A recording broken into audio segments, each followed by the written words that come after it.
Oh, really? Oh, hey guys, Rooster here with Tech Syndicate. Let's go ahead and not focus on this and focus on that. So what we have here is SteelSeries Apex M800, claimed to be the world's fastest mechanical keyboard, and this even has their proprietary mechanical switch in here. So it's not Cherry MX, that's right, it's their own switch, QS1 to be precise, along with what they claim to be endless customization of every key, not just little groups of keys, every key and not just the macros. We have individual key RGB illumination, so yeah, look at that. RGB, rainbow. You want to have a trip? Stare at this thing for a little while. So as you can see, for the most part, you have this kind of matte black finish, especially on all the keys.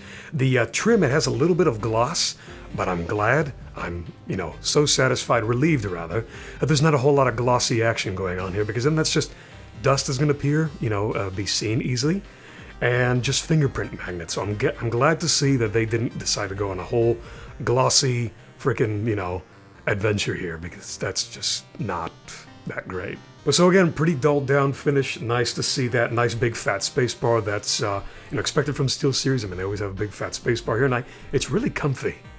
And the keys themselves have, like I said, a matte finish, almost soft feel to them. Not soft touch per se, but just the finish isn't rough or anything, so it feels pretty good. So as for how they feel, guys, they do have their QS1 mechanical switch, or proprietary switch, which, just to say, has 3mm throw depth, brighter illumination thanks to a clear housing of the switch itself, again, well, like I said, with the LED in the middle. 1.5mm reset and actuation point, which they claim to have no dead zone.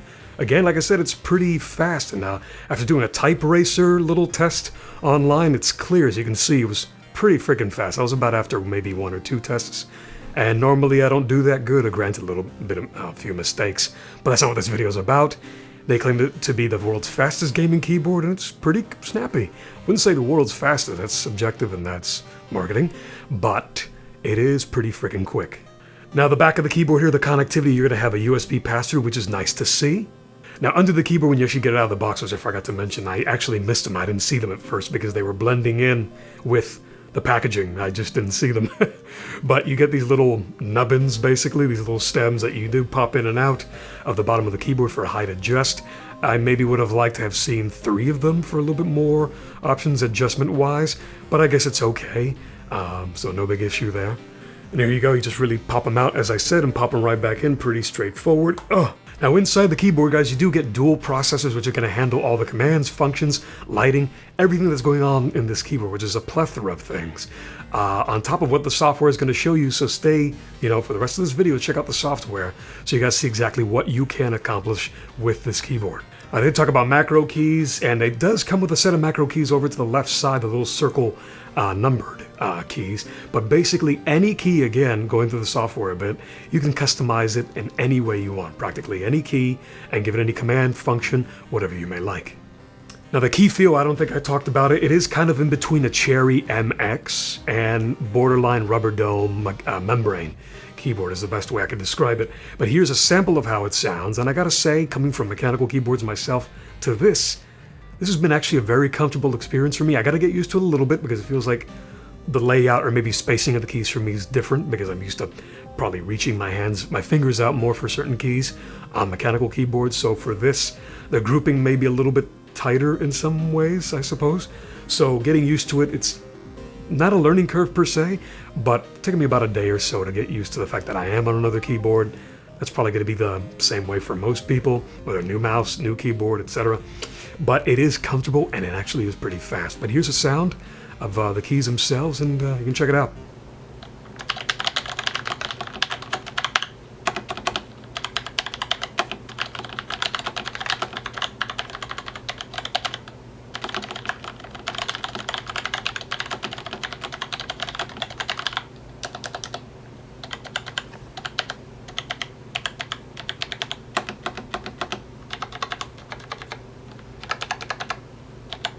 Now one last thing before we move on to software, you do have a bunch of function keys here, which most keyboards, come with anyway, but you do have your SteelSeries logo key down here, and you want to go ahead and adjust your illumination this way. You can turn all the way off or all the way up.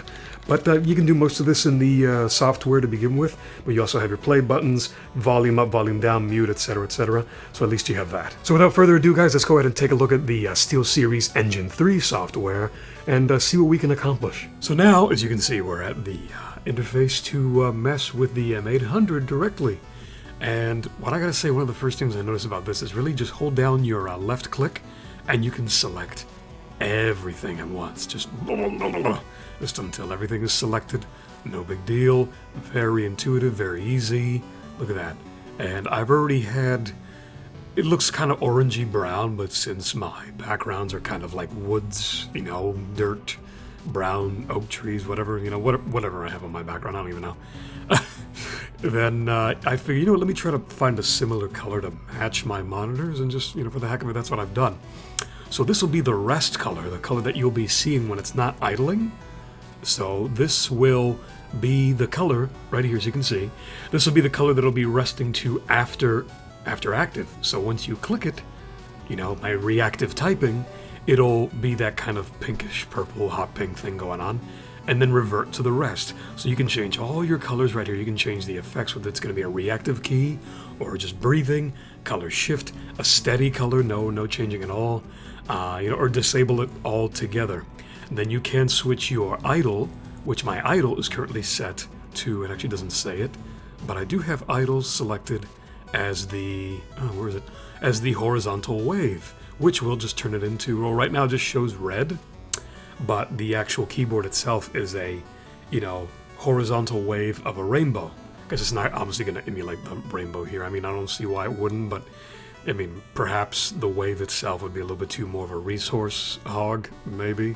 So anyway, going back to that, you do have templates already here. You have a 4-color breathe, and when you want to use these, to at least check them out, but you don't want to save the profile just yet, just click use. Now, see, for some of these, it's just going to stay red because they can't quite show that. You'll see it on the keyboard happen live in real time. It's very responsive. There's like no delay whatsoever. The American flag, however, will show up on the keyboard and on the screen, as you can tell. See, look at that, American flag, Danish flag. There we go. Shows up exactly on the keyboard right here in front of me as well. Disco mode. See, that's again going to show up red here, but you get kind of a color breathing color shift on the keyboard on top of what is presumably the disco ball in the middle, changing color and flashing about. You have Dota, which is just basically red. You have a bunch of stuff here that you can change to, and clearly you can customize it all yourself. You can probably use one of these templates and customize it a little bit on the side, like the American flag, you want that? Sure, but then maybe you want some of these lit up as well? You can probably, look at that, clearly you can. Now we're going to go to key bindings. Now, that just as that sounds, and by the way, double check your keyboard region to make sure you're in the right place. I'm obviously in North America. But you can go ahead and set any key, not just these macro ones over here. You can set any key to whatever you want. Navigation, commands, look at this, it is endless. It is endless. So you want to set D to F1 instead for whatever reason, go right ahead. Alphanumeric, there you go. Well, that would be like setting one of these to like, oh yeah, let me go ahead and set A to A. Or here in this case, back to the space bar, you can go ahead and do a quick record and just click any, like, okay, there, dash. I want dash, I got dash. Click it again though, let's say I want to give it a mouse function, right? Oh, button 1 on your mouse. And this mouse happens to have a few things. Let's see what this one does. Okay, that one isn't preset to anything. Let's see if I do the button 5. That would be the forward button for my browser. You know, go forward on a browser via the mouse. So, but now, spacebar is button 5. So you can do anything you want. And down here, if you go to configs, I actually just realized this, but these are actually games. You can play Lights Out, Minesweeper, or Snake. Now, if you got a gaming keyboard personally, you're going to be playing some actual games, but I guess if you, for whatever reason, have nothing else to do, you can actually play Snake on your keyboard, where you just press enter and you use your arrow keys to literally have a snake go around your keyboard and collect the, you know, things and grow bigger like a snake would, right? And Minesweeper is exactly what it sounds like. A bunch of areas light up, you look for mines or avoid mines. Wow, I just became aware of this, but okay. It could be fun, I suppose. But I think we're actually going to be playing some games, so It's there though, if you actually want to mess with it.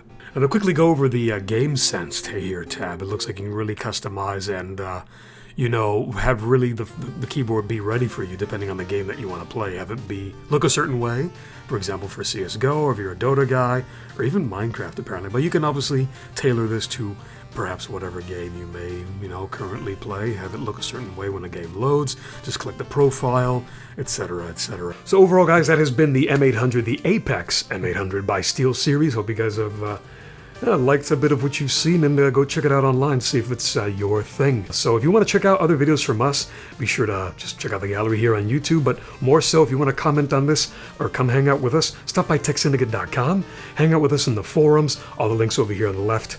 Check that out, and come say hey. You know, I may even be hanging out there, and we'll talk for a little bit. Talk about tea. I don't know. It's cold. But yeah, so come hang out with us. And yeah, look up the keyboard. It's pretty nifty. It's gone to the rainbow thing now. I like it. I want to go to a rave party and put this on highest brightness and just lose it. No, I don't. I'm just kidding. But yeah, so that has been the M800. As I said, guys, hope you've enjoyed, and I'll see you guys in the next one. Remember, stop by the site. Those are where the real comments go.